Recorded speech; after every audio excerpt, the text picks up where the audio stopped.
central. Por ahí es muy ambicioso llamarlo módulo, porque son más que 2 clases, pero está bueno.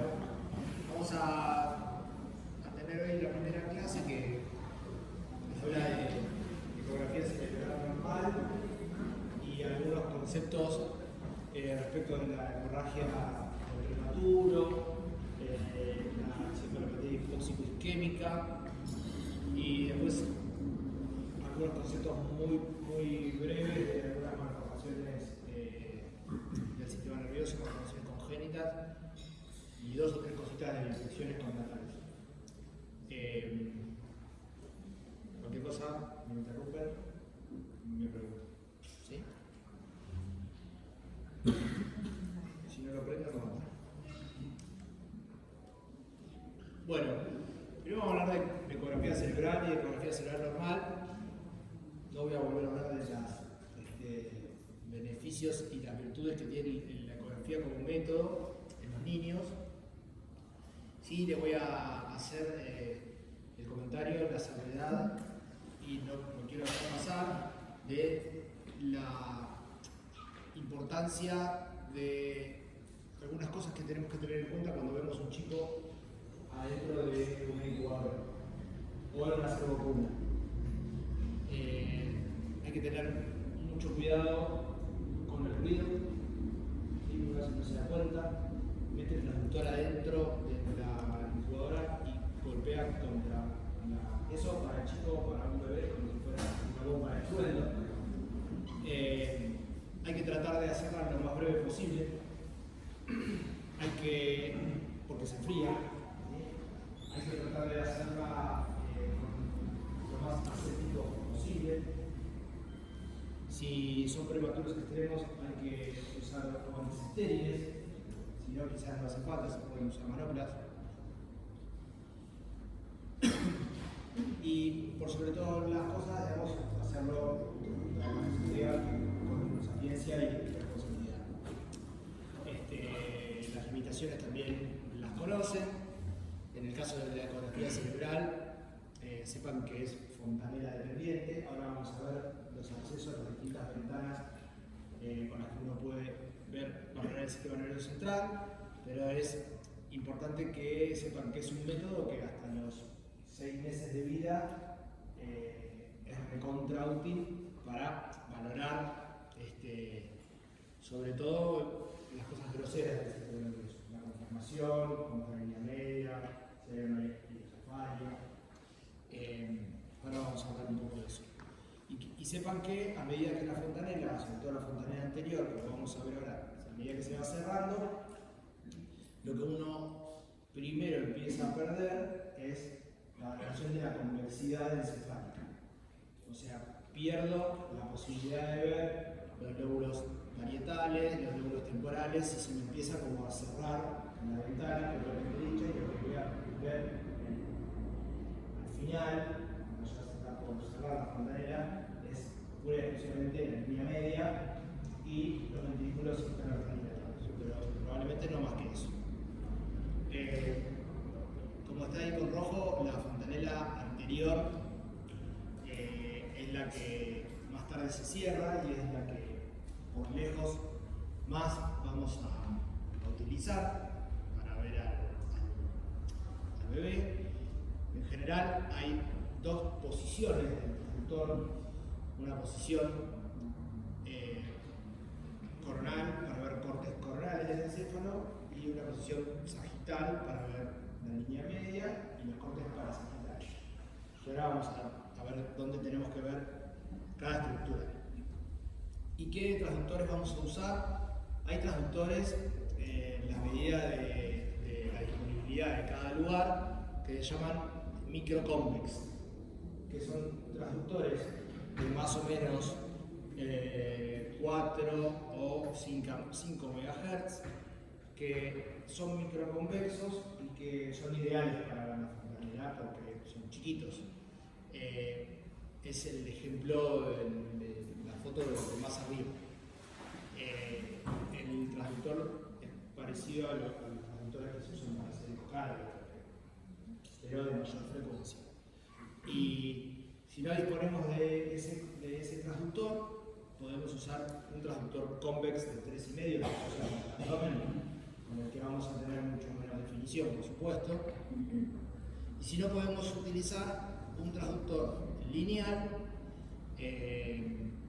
sobre todo para chicos más chiquitos, y que paradójicamente cuanto más chiquitos son, más grandes tiene la fontanela, y lo podemos utilizar en la modalidad convexo virtual, trapezoidal, según sea la marca. Y eso es muy útil, sobre todo para los chicos más chiquitos, y te da muchísimo detalle, sobre todo en el espacio subaracnocortical, está bueno. Las ventanas que podemos usar son todas esas, pero por lejos la que más vamos a usar es la fontanela anterior. La fontanela posterior, que es esta, por supuesto, es más chiquita, se cierra primero, más o menos entre los 3 y los 6 meses ya se cerró. La fontanela anterior la podemos utilizar hasta un año, más o menos. En algunos chicos a veces se cierra antes y en otros después. Después, esta, que es la de la escama del temporal, también es una fontanela muy útil y podemos hacer un corte axial, que se parece mucho a un corte tomográfico. Y lo mismo con la mastoidea, que nos sirve para ver más que nada la fosa posterior, ¿tá? En los chicos muy chiquitos. Después, esta es la primera en cerrarse. A ver, como les decía, vamos a tener imágenes en el plano coronal. Las líneas estas marcan los niveles de corte que uno utiliza por convención y que es lo que trata de fotografiar cuando quiere hacer una ecografía cerebral. Y los cortes sagitales, que básicamente el sagital es uno solo, es el sagital estricto de la línea media, y después los parasagitales, que los vamos a utilizar sobre todo para ver los ventrículos laterales. Vamos a tratar de inclinar el transductor para ver las 3 prolongaciones del ventrículo lateral, o sea, la frontal, la temporal y la occipital, y es un corte que es fundamental para buscar la hemorragia intracraniana del prematuro, ¿no? Entonces vamos a ir de adelante hacia atrás. Este es un corte, hay un corte más anterior a este, un coronal más anterior a este, que en general no muestra ventrículos, sino que muestra, es como si hiciéramos el corte, por ejemplo, a este nivel, una cosa así, exactamente. Entonces nos muestra las órbitas acá abajo y nos muestra los lóbulos frontales. Bien ahí. Y después inmediatamente viene este corte. Un poquito, perdón. Viene primero este corte, que es un corte que pasa por las prolongaciones anteriores, frontales de los ventrículos laterales, que son esta y esta. Este corte nos muestra los lóbulos temporales, nos muestra esto que son las ínsulas,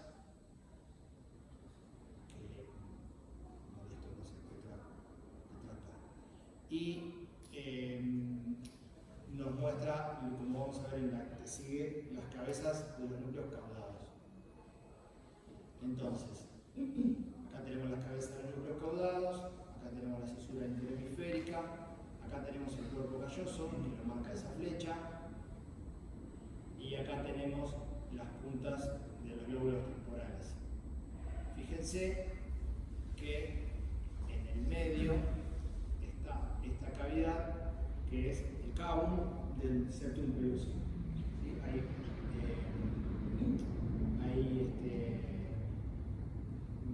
Es una variante muchísimo más frecuente de lo que creemos, la presencia del cavum del septum pellucid, que después a lo largo de la vida puede desaparecer o no. Algunos lo llaman quinto ventrículo, y es importante, como vamos a ver más adelante, conocer las variantes del cavum o el desdoblamiento del septum o de la línea media, ¿sí? desde adelante hacia atrás. Y ahora vamos a ver. Recuerden que hay un porcentaje importante de asimetrías ventriculares que si solo es asimetría ventricular y no va acompañada de asimetría, por ejemplo, en los plexos coroideos, nos podemos quedar tranquilos.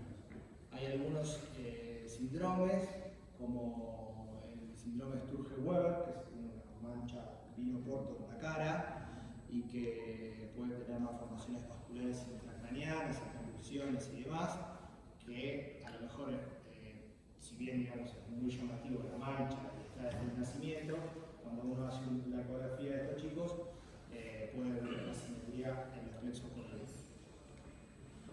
Después hacemos un corte más posterior a nivel de los forámenes de Monro, que es el pasaje de la comunicación del ventrículo lateral con el tercer ventrículo, bien anterior. Entonces acá vamos a ver los ventrículos laterales, un ventrículo lateral, otro ventrículo lateral, el núcleo caudado, y acá vamos a ver el tercero. ¿Ven? Este es el tercer ventrículo. Y acá hay un agujero de Monro y acá hay otro agujero de Monro. ¿Sí? ¿Está bien?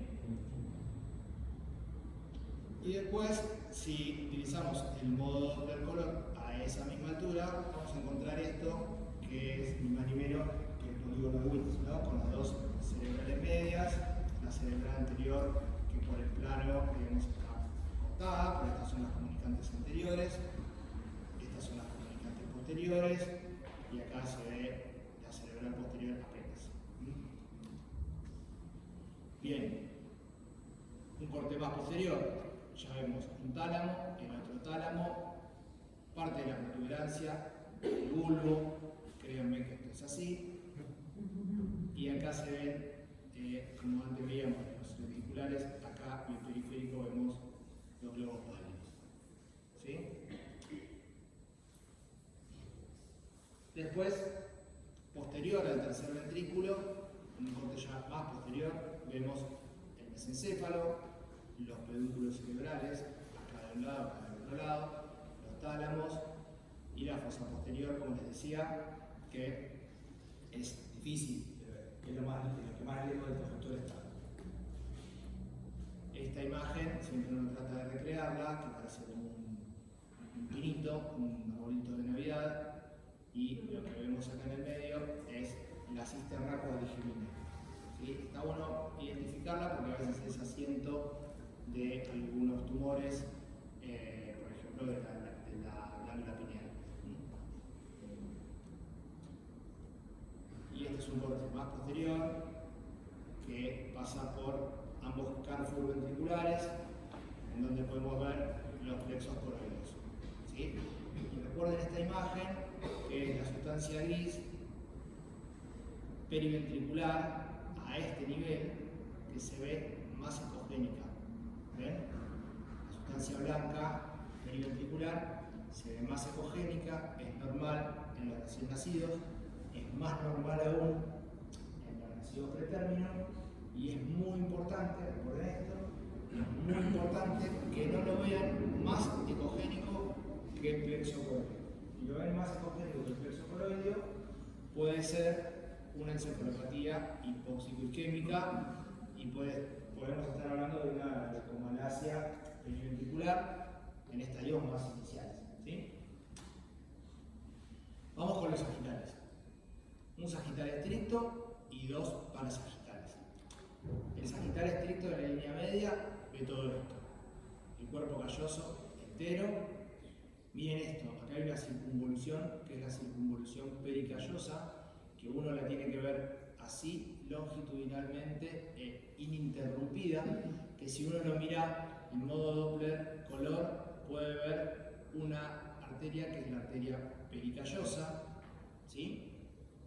Y después, bueno, vemos el tercer ventrículo. A veces, si el tercer ventrículo es un poco más amplio, podemos ver esto bien negro, un circulito más ecogénico en el medio, que es la comisura gris intertalámica.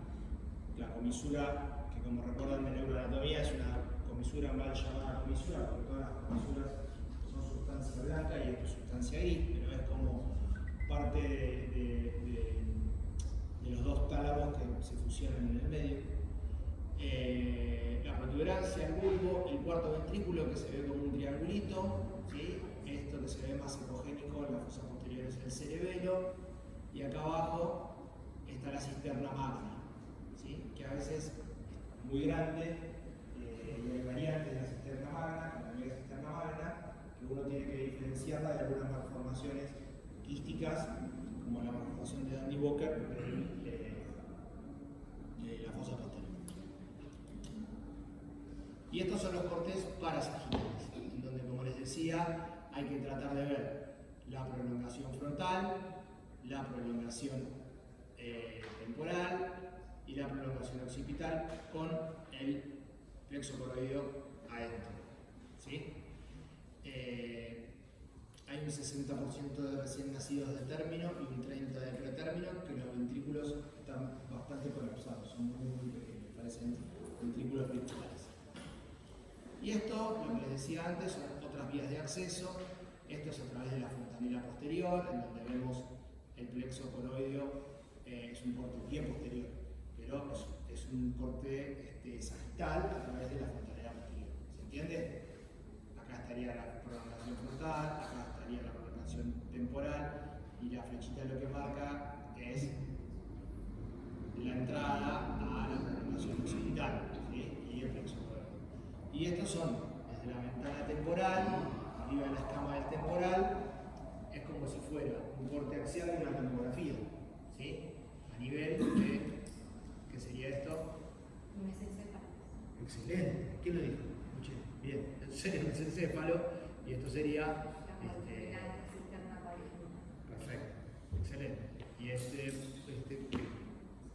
asterisco de acá es la cisterna magna. Muy bien. Y esto es a través de la fontanela mastoidea. La fontanela mastoidea muestra como está permeable en recién nacidos y en recién nacidos que termina, te muestra un detalle de las folias cerebelosas. Es impresionante. Si uno la engancha, se ve muy bien. Bueno, lo que les decía respecto de las variantes normales y del espacio líquido o quístico, entre comillas, de la línea media. De adelante hacia atrás, el caudum del septum pellucidum, ¿sí? Lo vamos a ver en el corte coronal así. Si nos vamos más atrás, por detrás del caudum del septum pellucidum, si persiste, y es toda esta estructura, se llama caudum del septum vergae, ¿sí? O caudum vergae, que es la parte más posterior. Fíjense que acá ya hay plexo coroideo, ya hay carpo ventricular, es el caudum vergae. Y si nos vamos más atrás, Interpósito. exactamente, es el caudum del velum interpositum. Esta estructura es muy importante y es muy importante que la valoremos ahí con el Doppler, ¿sí?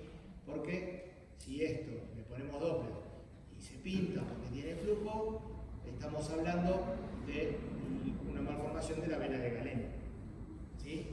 Que no se nos puede pasar. La malformación de la vena de Galeno, que antes se llamaba aneurisma de la vena de Galeno, mal llamada porque en realidad no es una dilatación aneurismática de la vena, sino que en general a veces tiene mucho aporte arterial de distintos vasos y que hay que ir embolizándola en varios tiempos y es bastante desastre. Es una fístula. Exactamente, sí, exactamente, es una fístula. Bueno, la cisterna magna normal, uno la puede ver así, o puede ver una mega cisterna magna y verla más grande. ¿Qué es lo que tenemos que prestar atención? Que esté presente el vermis cerebeloso. Hipoplasia. Hay hipoplasia del Si vermis hay del Dandy. exactamente, si hay hipoplasia del vermis o agenesia del vermis, estamos hablando de una malformación de Dandy Walker. El quiste aracnoideo en general es más lateralizado, no es tanto en la línea media, ¿sí? Bueno, un poquito más de esto, variantes normales, tamaño ventricular asimétrico, lo que les decía. Y respecto de los surcos y las circunvoluciones, en los niños con prematurez o prematurez extrema se ve así, uno no le ve los surcos y las circunvoluciones. No delirarse y decir que es una torrona de lisencefalia en un chico de, por ejemplo, 28 semanas con falta de surcos y circunvoluciones. Y en el término, uno lo ve así y a medida que va creciendo lo va viendo más desarrollado. El arco ecogénico periventricular, como les decía antes, es más prominente en pacientes prematuros. Puede ser un indicio de acumalación periventricular, pero sospecharla siempre que lo veamos más ecogénico que el plexo. ¿Sí? Quistes coroideos. Los quistes coroideos en general son menores de 1 centímetro y no tienen ningún tipo de traducción clínica. Simplemente se controlan y a veces desaparecen. Los quistes connatales, así se llaman, son, si ustedes lo ven en el corte coronal, parecen como si fueran un repliegue, ¿sí?, de la prolongación frontal de los ventrículos laterales. Estos también, en general, en los controles sucesivos, desaparecen. Y bueno, y los quistes coroideos, si son más grandes, uno puede pensar en algunas torchopatías, como le decimos nosotros, infecciones connatales, como vamos a ver. Nunca aislados, siempre asociados con calcificaciones o dilataciones ventriculares, hidrocefalia y algunos otros datos clínicos del paciente más allá de lo que uno vea dentro de la cabeza, ¿no? A ver, ¿cuáles son las indicaciones habituales?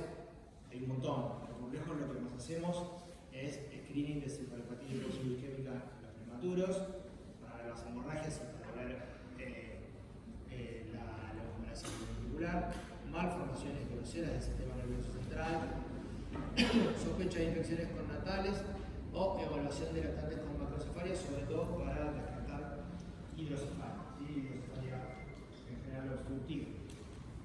A ver, después en la práctica diaria, los pedidos, ustedes saben, no sé si me están grabando, me cuesta un poco decirlo, pero a veces la pelotudez humana puede alcanzar dimensiones que uno no se imagina. Entonces te pueden llamar de una área de emergencia, de una guardia, porque un chico se golpeó y tiene un examen neurológico normal y resulta que el pediatra te dice, bueno, pero no le queremos hacer una tomografía. Entonces no le querés hacer una tomografía, pero le haces una ecografía, es un método subóptimo en un TEC, sobre todo si es un chico más grande, tiene más de 6 meses, porque rodó y se cayó en la cama o se fue para adelante en el cochecito y se golpeó la cabeza. Y entonces, ¿por qué? Porque hablábamos al principio, en un chico que tuvo un trauma encefálico, lo más probable, ¿qué tipo de lesión puede tener? ¿Qué tipo de un hematoma extradural? ¿Cómo? Una contusión. O una contusión. Pero si tiene un hematoma extradural, que es lo más frecuente que uno puede tener en un niño, creo que en un adulto también, después de un trauma, están en la convexidad. Y uno no ve la convexidad a través de la ecografía transfrontal. Entonces es un lío. Entonces decís, bueno, no, pero por una cuestión médico legal y para no irradiar. Pero si el chico después vuelve con el extradural, está mal. Hiciste mal las cosas, tenés que hacerle una tomografía. Y como yo siempre les digo, hoy por hoy en el TEC tenemos técnicas de baja dosis para la tomografía, no es que lo vas a recontrairradiar, no necesitas hacer la anestesia si no es que le vas a pasar contraste. O sea que no hay que tenerle miedo a la tomografía si está disponible y pedirle una eco, porque para hacer una eco hay que saber mucho, ¿sí? No es para cualquiera de las cosas. Y después por ahí te pueden traer un chico por una convulsión que no tiene signos de foco o que por ahí fue una convulsión febril y te pide una ecografía transfontaneral. ¿Por qué? Porque queremos ver. Ya te muestro, pero no. Bueno, screening de prematuros. Hay un 10% de los recién nacidos que son prematuros y hay un 10% de ellos que va a tener secuelas neurológicas secundarias a la encefalopatía e incluso al sangrado. Esto es un número altísimo, que el 50% de los niños con parálisis cerebral tengan antecedentes de prematurez. Es un montón y es casi una, podría decir, una discusión filosófica de qué hay que hacer con estos chicos. Y tiene que ver con cuestiones filosóficas y cuestiones religiosas y convicciones de cada uno, pero la verdad que los chicos seculares neurológicos, que yo en el hospital tengo la desgracia de ver un montón, son un problema. Son un problema para ellos mismos, son un problema para la familia, son un problema para el sistema de salud, y es terrible. Y a veces los asumimos como un logro de la medicina. Chicos prematuros de, no sé, 24 semanas, 23 semanas, que se van de alta y en la neo todo el mundo aplaude y está feliz porque se fue de alta y el chico está ciego, gastrostomizado, traqueostomizado, congelado un montón de tiempo, y se va a vivir a un lugar de bajos recursos, con 7 hermanos más, con la madre pobre. Bueno, nada. Profe, conozco un caso de un prematuro con parálisis cerebral. Sí. En clínica Gráficos. Ajá. La mamá lo abandonó. Sí. Hasta este tiempo tiene 11 años. O sea, lleva 11 años en la clínica Gráficos. Sí. Tremendo. Después también está de mi pie izquierdo, ¿no? Que tiene una parálisis cerebral, de la película, o ¿cómo se llama? Este científico, también un paralítico cerebral, en una silla de ruedas, que solo mueve el pie. Stephen Hawking, que es un brillante, pero bueno. Pero eso fue para Paula Luzón. No, es verdad.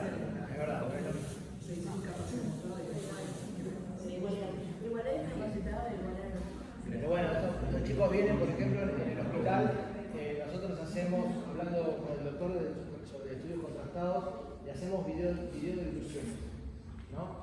¿Por qué? Porque la mamá dice que ella le da de comer, ¿no? Y el médico dice que se aspira y que hay que hacer una gastrostomía.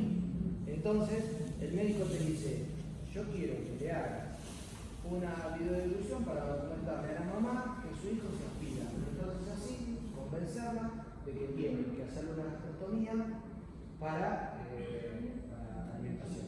A ver, no sé si alguno de ustedes es papá o mamá, pero el acto de alimentar a un hijo es una conexión súper importante. Y estos chicos no... O sea, sacarle a la madre la posibilidad de darle de comer y sacarle al chico la posibilidad de comer con la madre y ponerle una gastrostomía, no sé, puedo quedar colgado hablando de esto todo lo que queda de la clase, pero a mí me parece un número altísimo. La encefalopatía hipóxico-isquémica tiene, obvio, mayor incidencia en prematuros y el riesgo es inversamente proporcional a la edad gestacional. Mayores de 32 semanas, o sea, de 32 semanas para arriba la posibilidad es del 5% y de 28 semanas es de 19%. Y cuanto más baja la edad, mayor la posibilidad de ocurrencia. ¿Por qué? ¿Cuáles son las causas? Bueno, falta de inmadurez, falta de autorregulación y el distrés respiratorio, el necrotizante, el ductus, distintas formas de sepsis, hay distintos gérmenes, demás. ¿Cuáles son las áreas más vulnerables? La matriz germinal, y sobre todo la matriz germinal es mucho más vulnerable para la hemorragia que para la leucomalacia, y la sustancia blanca periventricular sí más vulnerable a la leucomalacia periventricular. Los ganglios de la base, que en realidad son predominantemente sustancia gris, tienen menos posibilidad de tener compromiso. Desde la clínica el diagnóstico está limitado, ¿sí? Porque no solamente porque es difícil el examen neurológico, sino porque muchas veces son chicos que están sedados porque están ventilados. Entonces, al estar sedados, el examen neurológico es bastante subóptico.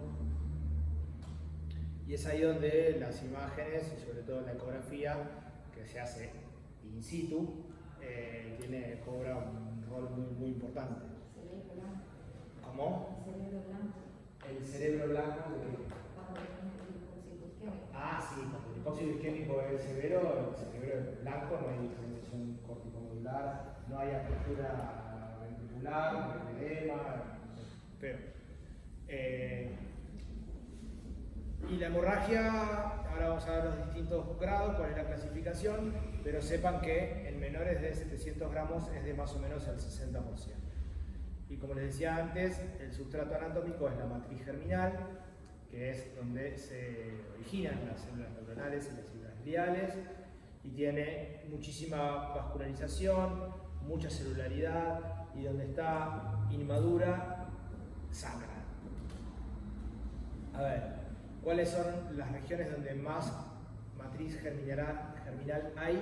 En la región subependimaria y sobre todo desde adelante hacia atrás, porque la matriz germinal va involucionando desde posterior hacia anterior. Entonces, hay un lugar donde siempre la vamos a tener que buscar, que se lo voy a mostrar ahora, que es en el surco caudotalámico, que es una región que uno la valora adecuadamente en el corte parasagital que les contaba de los ventrículos.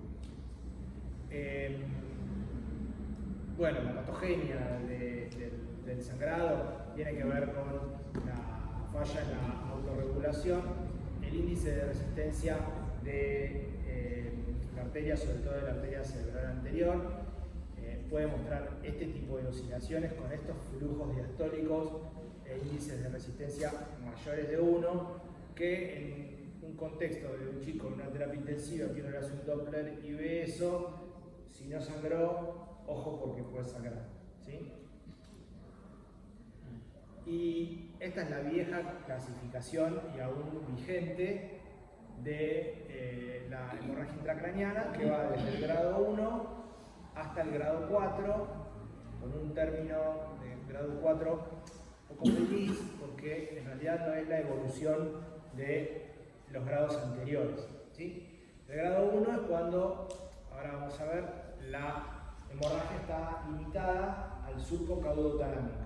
El grado 2 es cuando la hemorragia se vuelca al ventrículo, ¿sí? Se rompe esa matriz germinal y se vuelca al ventrículo, y cuando se vuelca al ventrículo a veces es difícil de ver si está esa sangre dentro del ventrículo o no, porque está la presencia del plexo coroideo, y entonces vamos a ver si eso es un poco de sangre o es plexo. Es como la diferencia entre la 1 y la 2, a veces es muy difícil de discernir si hablamos de una hemorragia grado 1 o de una grado 2. La grado 3 ya cambia porque sí o sí tiene dilatación del plexo, del ventrículo lateral. Es como la 2 porque tiene volcado al ventrículo, pero es grado 3 porque el ventrículo está dilatado. Y el grado 4 es una hemorragia intraparenquimatosa y se debe a un infarto hemorrágico. En general, todos los pacientes que tienen infarto hemorrágico o hemorragia grado 4 tienen algún otro tipo de hemorragia, o sea, grado 1, 2 o 3 del mismo lado o del otro lado. Es raro que haya un infarto hemorrágico sin las otras 3. Pero como concepto quiero que les quede que no es la evolución de la 3, no es que de la 3 pasas a tener un infarto hemorrágico. Y siempre cuando la vamos a clasificar y vamos a hacer un informe, tenemos que poner siempre la más alta, ¿sí? Siempre categorizarla con la hemorragia más importante que el paciente tiene. Bien, entonces el grado 1 es esto, a nivel del surco caudotalámico. El surco caudotalámico también es esto, más allá. Acá dice 2, voy a explicar por qué dice 2, pero el lugar, el surco caudotalámico es esto. ¿Por qué surco caudotalámico? Porque este es el núcleo caudado y porque esto es el tálamo, ¿sí? Entonces cualquier imagen ecogénica que uno ve por acá, ¿sí? Tiene que pensar en una hemorragia. Puede ser grado 1, cuando solo se limita acá. A veces pueden tener pequeños cambios quísticos, como se ve acá en este corte coronal, cuando nosotros vamos hacia atrás y vemos esto, que es créanme, pero es un nivel, y acá está ecogénico, porque hay sangre adentro del ventrículo. Hay una teoría que yo lo intenté, lo vi, lo quise ver varias veces, pero les mentiría si les confirmara que esto es absolutamente real, que dice que uno puede hacer un Doppler y ver si el acueducto mesencefálico de Silvio ve esto, que es señal Doppler color a nivel del acueducto. Dicen que cuando, bueno, ¿qué pasa con el acueducto mesencefálico de Silvio? Aquí. Está pasando sangre, ¿no? Exactamente, dicen que cuando pasa sangre, las partículas de la sangre generan esa imagen en el Doppler color, que cuando el líquido cefalorraquídeo no. Entonces, si vos ves, si el chico tiene una hemorragia grado 1, o vos crees que es grado 1, y de pronto en el Doppler ves señal a nivel del acueducto, es porque en realidad no es un grado 1, sino que es un grado 2. ¿Ah?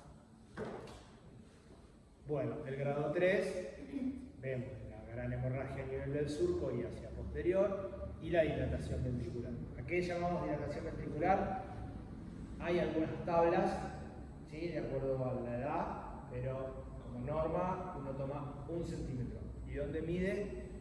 Mide el diámetro supratalámico, o sea, pero desde el tálamo un poquito más hacia adelante, casi entrando en el surco, lo mide hacia arriba, verticalmente hacia arriba. Entonces, desde el cuerpo calloso hasta el tálamo, si mide más de 1 centímetro o 1 centímetro, decimos que tiene dilatación ventricular. Acá nadie lo duda, ¿no? Fíjense, la hemorragia acá, los cambios quísticos acá. Fíjense, este tiene todo dilatado hasta las astas temporales, ¿sí? Y fíjense que ya tiene algunos cambios quísticos esa hemorragia, es media vieja.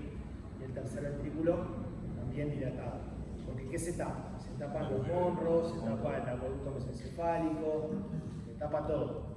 ¿Y qué pasa con estos chicos? En general hay un tercio que puede regresar, ¿sí? que puede, digamos, mejorar esa dilatación y reabsorberse la hemorragia.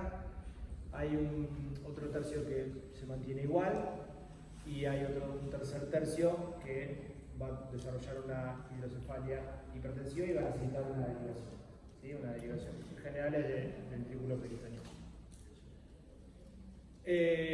Entonces, ¿cómo podemos seguir a estos chicos en el tiempo para ver si van a desarrollar o no van a desarrollar hipertensión endocraniana? Con el Doppler.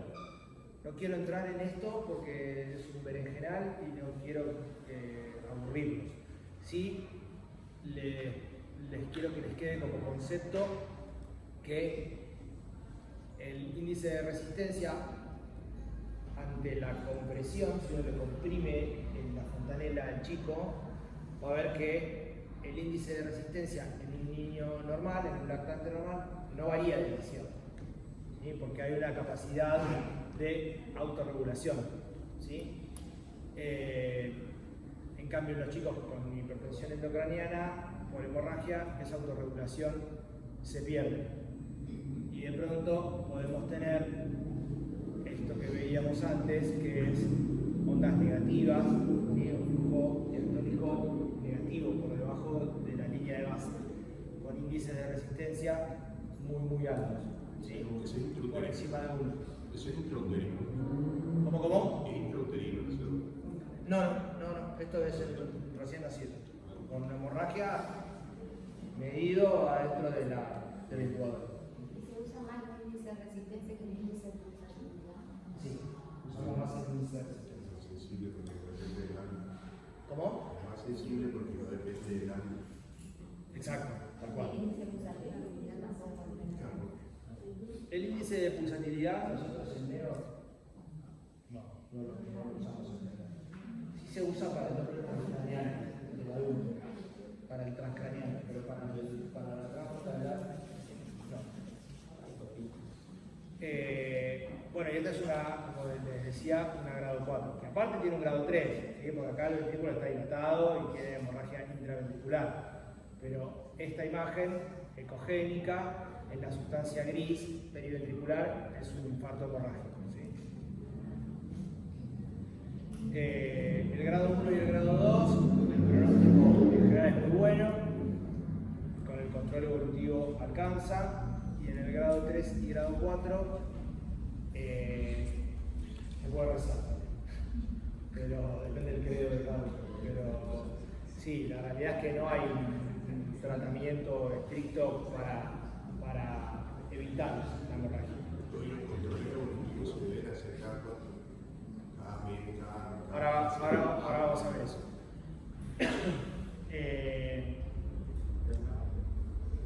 Y recuerden, digamos, ¿por qué la importancia del screening? Tomándolo, digamos, como puntapié inicial para tu pregunta.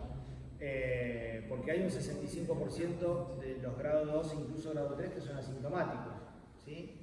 Y de los grados 4, que son esas cabezas cuasi explotadas, hay un 20% que son asintomáticos. Es muy alto.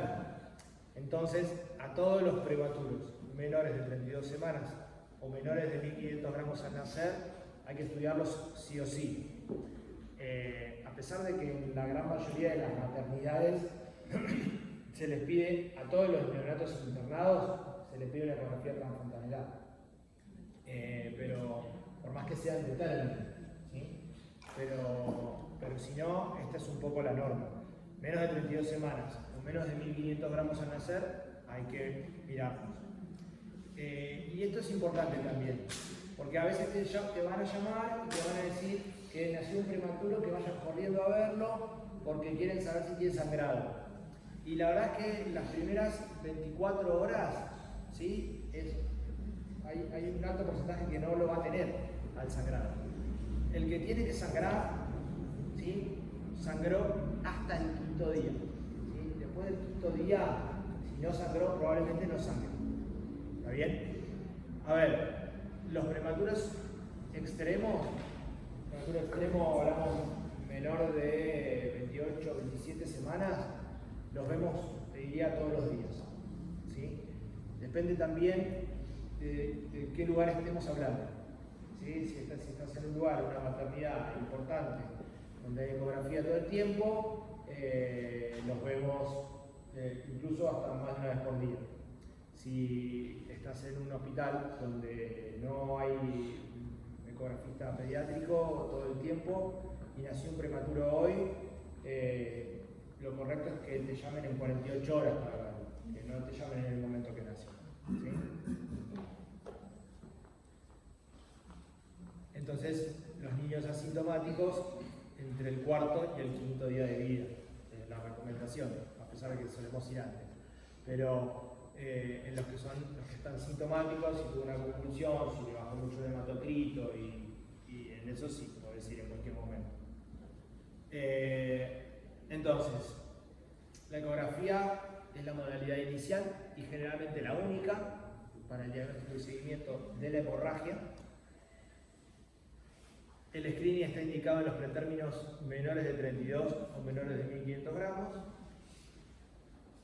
Y bueno, la ecografía también es la que nos va a definir y evaluar si existe alguna complicación y ver qué tipo de tratamiento se puede hacer.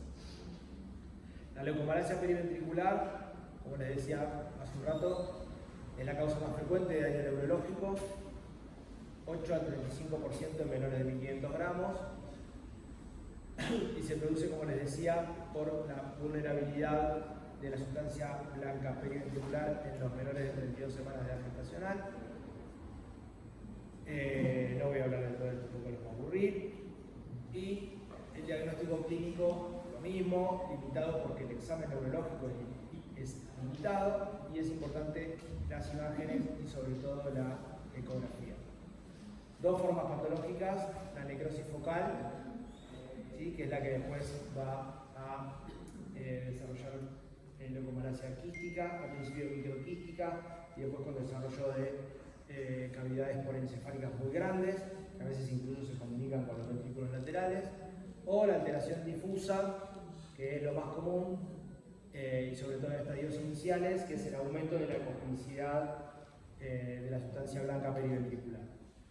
como en este caso, ¿sí? Aumento de la ecogenicidad de la sustancia blanca periventricular. Fíjense que a veces puede ser muy sutil, pero no es lo mismo que el normal, que lo que yo les había mostrado al principio. Recuerden que siempre es más ecogénica que el plexo coroideo.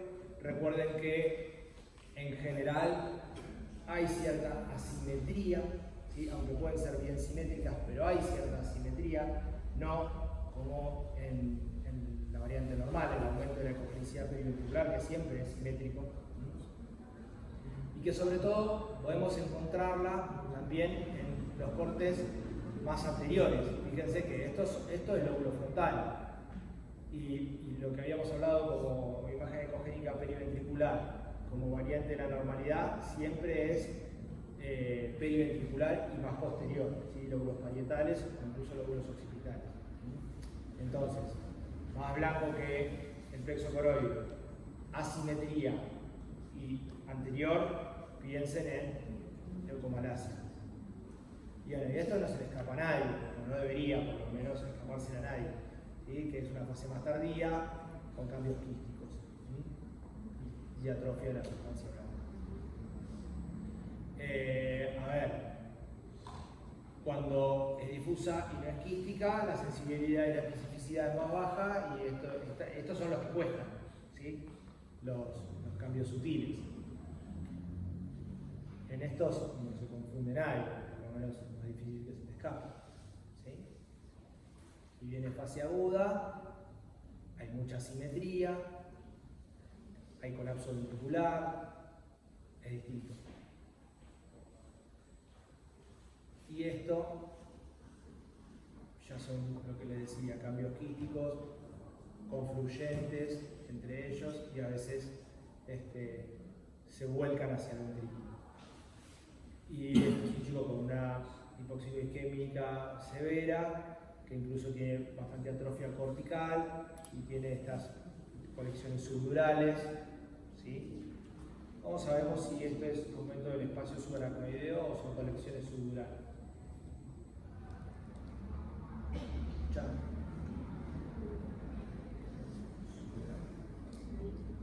¿Quién arriba? ¿Cómo sabemos si estos son conexiones subdurales o es aumento es ensanchamiento del espacio subaracnoideo? Fuerte, yo estoy re sordo y ustedes. Una conexión más limitada. Con el Doppler, o sea, el espacio subaracnoideo cortical tiene vasos. ¿Sí? Entonces uno pone el Doppler acá, si esto es el espacio subaracnoideo cortical, está lleno de vasos. ¿Sí? Estos son conexiones subdurales, por atrofia, en un contexto de un paciente con una encefalopatía hipoxidoisquémica con un cerebro medio gruyere, que incluso no tiene diferenciación prácticamente sustancia gris y sustancia blanca, ¿no? Bueno, sí, esto obviamente con la sensibilidad y la especificidad y los valores predictivos tanto positivo como negativo muchísimo más alto en una leucomalacia quística, es mucho más grave. El aumento de la ecogenicidad de la sustancia blanca periventricular es de baja sensibilidad y bajo valor predictivo en el diagnóstico de leucomalacia periventricular. Pero los quistes no. ¿Ah? Recuerden eso. Bueno, vamos a hablar un poquito de malformaciones. Algunas, 2 o 3, algo de infecciones y nos vamos. Son frecuentes, relativamente frecuentes, la mayoría pueden diagnosticarse intraútero, tanto por ecografía como por resonancia. Ahora en el hospital estamos haciendo algo de resonancia fetal. Lo cuento como novedad porque en realidad el hospital no tiene maternidad, es un hospital especialmente pediátrico. Entonces cuando viene la embarazada, no tiene embarazada con los resonadores, es difícil. Bueno, la mayoría de las malformaciones corresponden a falla en la organogénesis. Como digamos, para clasificarlas, en las que tienen que ver con el cierre del tubo neural, esa primera tanda son como las más frecuentes. El mielomeningocele, el lipomeningocele, el Arnold-Chiari, que en realidad es el Arnold-Chiari tipo 2, que es el que se asocia a los efectos del cierre del tubo neural. Porque el tipo 1 algo aislado, que en general se detecta en chicos más grandes, tipo 8 o 9 años, que es la herniación de las amígdalas cerebelosas, pero no asociada a nada. Acá esto se produce porque hay una atracción del neuroeje por el defecto del cierre del tubo neural, generalmente de un mosaico, ¿no? La malformación de Dandy Walker, que algo hablamos, que es esta malformación quística de la fosa posterior, y la agenesia del cuerpo calloso, que es mucho más frecuente de lo que todos pensamos. Por ahí algunos de los que están acá, falta el cuerpo calloso y no lo saben. Y pronto va a ser radiólogo, o radiólogo pediatra también. Los trastornos de la migración, difíciles de ver, no son tan frecuentes, como la lissencefalia o la esquisencefalia. La esquisencefalia, labios abiertos o labios cerrados. Quiero que las lean todas. Yo les voy a mostrar un ejemplo, pero quiero que las lean todas para que las puedan reconocer, porque en el examen va a aparecer alguna foto. Y después los trastornos de la diverticulación con la holoprosencefalia, la cabeza en sus diferentes opciones, como variantes, como vamos a ver ahora, y displasia septo-óptica también relativamente frecuente. Este es un chico con un Arnold Chiari tipo 2, asociado, como les decía, a un mielomeningocele. Fíjense la configuración de los ventrículos laterales y la morfología característica de los ventrículos laterales que adquieren una configuración colpocefálica. Que si uno dice, bueno, ¿qué dilatación tiene este ventrículo? Y mide lo que yo les decía hoy, el diámetro supratalámico, acá, quizás esto mide 1,5 centímetros, menos de 2 centímetros, pero fíjense el gran compromiso que tiene de dilatación de la, ¿cómo se dice? La prolongación posterior, la prolongación occipital. Eso se llama colpocefalia. Y estos ventrículos laterales en el corte coronal que tienen esta morfología en alas de murciélago.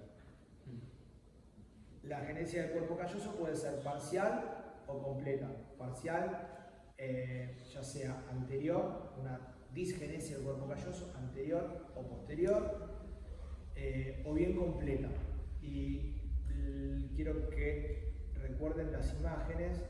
¿Se acuerdan que hoy el corte sagital de la eco normal, yo les dije que tenían que ver la circunvolución pericallosa completita y entera, bien homogénea? Al niño que tiene agenesia del cuerpo calloso, la circunvolución pericallosa le falta, tampoco la tiene. Entonces, todos los surcos y las circunvoluciones caen de forma radiada hacia la línea media, ¿sí? Y si uno le hace un Doppler color, que les debo la imagen, pero la tenía, no tiene arteria pericallosa, no tiene el cuerpo calloso. ¿Ah? Entonces, esta imagen es bastante característica, recuérdenla. En los coronales no van a ver el cuerpo calloso, y en un coronal bien posterior van a ver que los ventrículos laterales tienen como esta forma paralela. Vieron que en general tienen una forma así como corta, invertida, están así y así. Bueno, acá no, van a ver que están así y así, bien paralelos. Y la prolongación frontal es muy difícil de ver, casi que no la tienen. Esto es una agenesia del cuerpo calloso. Esta es una agenesia del cuerpo calloso que se asocia con un quiste interhemisférico. ¿Sí? Es una malformación asociada a la agenesia del cuerpo calloso. Es otra patología, otra malformación. Bien. Y lo que les decía de la holoprosencefalia puede ser de 3 tipos: lobar, semilobar o alobar. La holoprosencefalia lobar es prácticamente y solamente la agenesia del septum pelúcido. Solo eso. Se durmió uno y se volvió. Después tenemos la semilobar, ¿sí? Que hay cierta fusión de ambos tálamos. Y después tenemos la holoprosencefalia alobar, donde hay un ventrículo, prácticamente un ventrículo único, con una gran masa talámica como pegoteada hacia la línea media. Y esta ventrículo único a veces puede estar bastante más dilatado e incluso requerir derivación.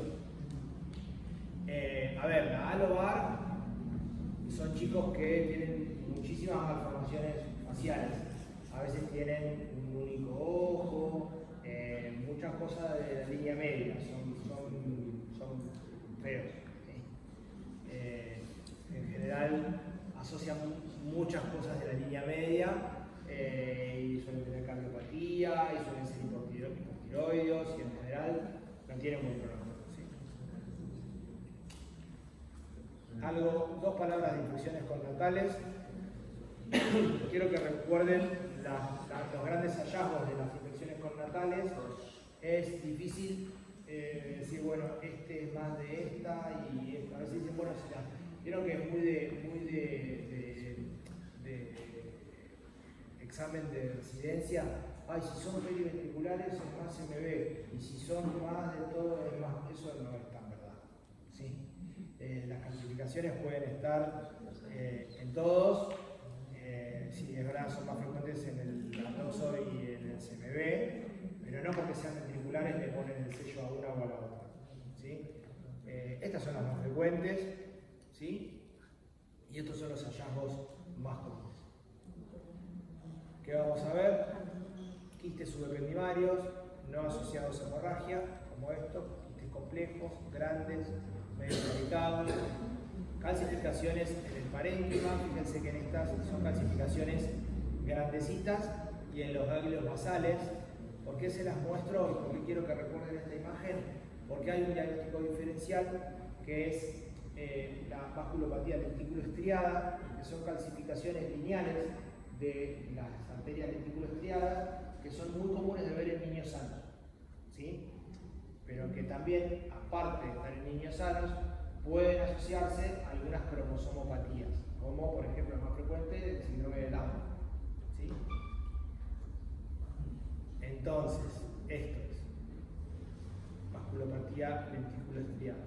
Es la arteria lenticuloestriadas, la mineralización que se ve como calcificaciones lineales, ¿sí? sin sobrepoblación, ¿sí? Bien finitas. ¿Quién puede tenerlo?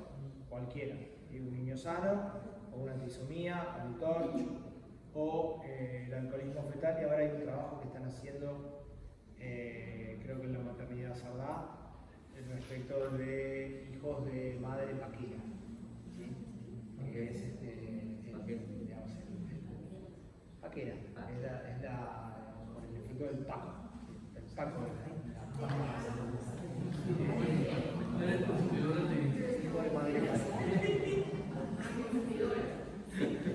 así que, bueno, creo que esta es la última, nos queda esto, nada. Sí, lo que les decía, esto, recuérdenlo, el aumento del espacio subaracnoideo cortical sí tiene Doppler en su interior, se ve a veces en chicos prematuros, ¿sí? Nada más que eso.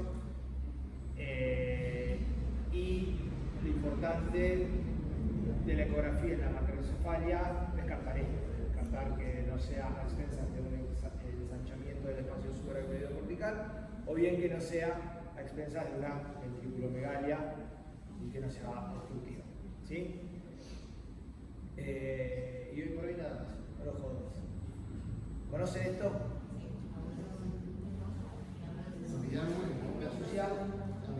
Abiahue. Los dos argentinos arriesgaron, el resto